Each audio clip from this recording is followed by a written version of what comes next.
মই SLPRBৰ চেয়াৰমেন হিচাপে আমাৰ বিশেষকৈ প্ৰাৰ্থীসকলৰ জ্ঞাতাৰ্থে জনাব বিচাৰোঁ যে অহা কাইলৈ 20 তাৰিখে আমাৰ কেইবাটাও পদৰ পৰীক্ষাৰ ৰিটেন পৰীক্ষা হ'ব। এটা কম্বাইন ৰিটেন পৰীক্ষা।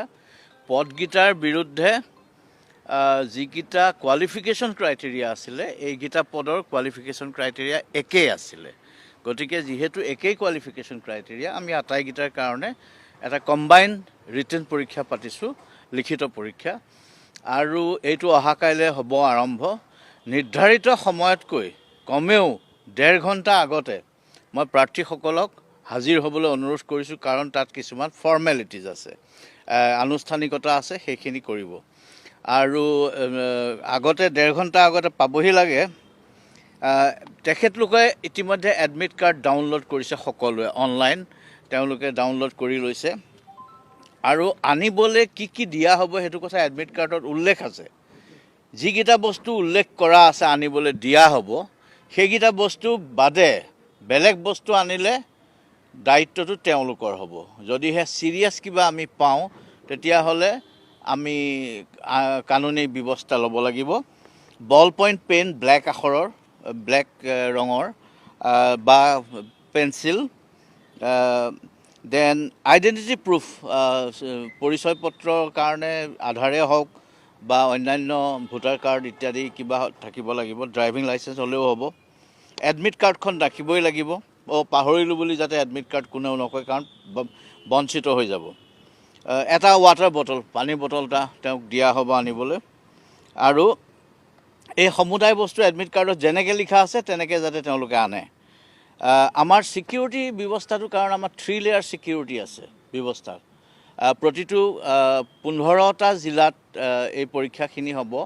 প্ৰতিখন জিলাত প্ৰায় গড় হিচাপত 7-8টাকৈ চেণ্টাৰ আছে। গতিকে এইকেইটা চেণ্টাৰত পৰীক্ষা হ'ব। আৰু 3 লেয়াৰ ছিকিউৰিটি থাকিব। এটা আউটাৰ কৰ্ডন, বাহিৰত এজন অফিচাৰৰ অধীনত থাকিব। আৰু তাৰপিছত এণ্ট্ৰি গেট, তাত কিন্তু ফ্ৰিস্কিং হ'ব। ফ্ৰিস্কিংটো খুব টাইট ফ্ৰিস্কিং হ'ব। আৰু আমাৰ মানুহক আনকি এই বিষয়ত ট্ৰেইনিঙো দিয়া হৈছে, যাতে কেতিয়াও যিটো বস্তু ইলেক্ট্ৰনিক বস্তু, যিকোনো ধৰণৰ বস্তু অপৰাধ বুলি গণ্য কৰা হ'ব, সেইটো যাতে নানে। CCTV আছে আমাৰ, অন্যায় কাম কেতিয়াও হ'বলৈ দিয়া নহ'ব। আৰু তাৰোপৰি আমাৰ এটা মুভিং কেমেৰা প্ৰতিটো চেণ্টাৰতে থাকিব। সেইটো গৈ পেলাই জেগাই জেগাই লৈ ফুৰিব। কোনোবা দালালি কৰা ধান্দা কৰিলে সেইবোৰ বস্তু আমি ৰাখি থ'ম। প্ৰত্যেকটো এক্সামিনেশ্যন হলত আমি জেমাৰ লগাইছোঁ। অৰ্থাৎ মোবাইল কেনেবাকৈ যদি ইমান চেক কৰাৰ পিছতো কোনোবাই যদি এটা মোবাইল নিলেও সেইটো কাম নহ'ব, কাৰণ মোবাইলটোৱে কাম নকৰা হ'ব। তাৰমানে জেমাৰ লগাই দিয়া হৈছে।